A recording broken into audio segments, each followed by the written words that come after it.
नमस्कार दोस्तों, जय जोहार। मैं कौशल तिवारी और बिहनिया संध्या में आपका स्वागत है। सत्ता की अपनी ताकत होती है और उसके सामने हर कोई टिक पाए आसान नहीं है। याद कीजिए आपकी किस तरीके से 3 कृषि कानून बिल को लेकर किसानों को भयावह यातना से गुजरना पड़ा था। तब कहीं जाकर साल भर बाद 70 से अधिक किसानों की मौत के बाद केंद्र सरकार ने यानी मोदी सत्ता ने वह बिल वापस ली थी। लेकिन पिछले दरवाजे से क्या उसे लागू किया जा रहा है, यह एक अलग सवाल है। किसान फिर आंदोलित है मोदी सत्ता के वादा खिलाफी के दौरान।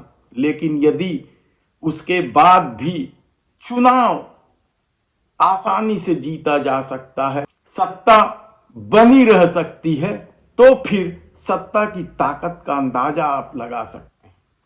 और यही सवाल छत्तीसगढ़ को लेकर भी है।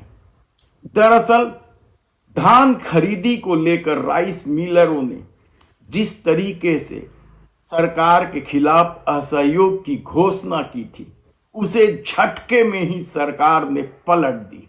यानी छापामारी की कार्रवाई जब शुरू की, कई राइस मिलें सील कर दी गई, तो आधे लोग तो एक झटके में वापस आ गए और आधे लोगों के वापसी के बाद ही वे लोग भी हड़ताल समाप्त करने की घोषणा कर दिए, जो बेहद ही ताकतवर माने जाते हैं। रायपुर के सांसद बृजमोहन अग्रवाल के भाई Yogesh Agrawal rice mill association के अध्यक्ष हैं और उन्होंने ही सरकार पर धोखा देने का आरोप लगाते हुए धान उठाने से मना कर दिया था। लेकिन जब छापेमारी की कार्रवाई हुई तो वापस हो गए सारे आंदोलन और अब राइस मिलों में छापे की कार्रवाई भी बंद हो गई। यानी सब कुछ गुड गार्ड है। तब पटवारियों की क्या हैसियत, सप्ताह भर से आंदोलित थे वे, लेकिन यहां भी सरकार झुकने को तैयार नहीं था। बायोमेट्रिक उपस्थिति और सब कुछ डीजल कर देने को लेकर पटवारियों की यही तो मांग थी कि यदि सब कुछ डिजिटल किया जा रहा है तो मोबाइल का सिम और दूसरे उपयोग में आने वाली वस्तुएं भी तो सरकार दे, तब तो वे काम करेंगे।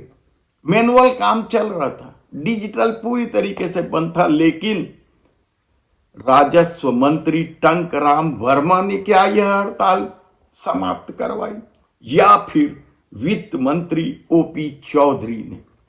कहना कठिन है, क्योंकि पटवारियों की हड़ताल समाप्ति में यदि टंकराम वर्मा की भूमिका है तो उससे भी महत्वपूर्ण भूमिका सबसे दमदार और सुपर सीएम माने जाने वाले वित्त मंत्री ओपी चौधरी की थी।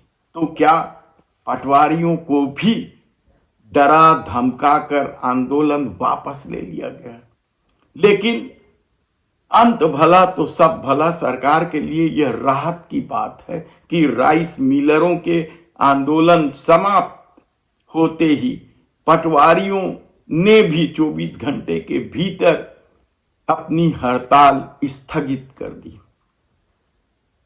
तो क्या यह भी समझाया गया कि देखिए, ताकतवर माने जाने वाले राइस मिलरों की हमारे सामने नहीं चली तो तुम पटवारियों की जो सरकारी नौकरी करते हो कैसे टिक पाओगे? और शायद यही वजह है कि पटवारियों ने भी अपना आंदोलन समाप्त कर लिया। लेकिन सवाल तो अब भी है कि क्या राइस मिलरों की मांगे पूरी की जाएगी, पटवारियों की मांगे पूरी की जाएगी, या फिर आने वाले दिनों में यह फिर से एक बार आंदोलन की राह पकड़ेगी? धन्यवाद।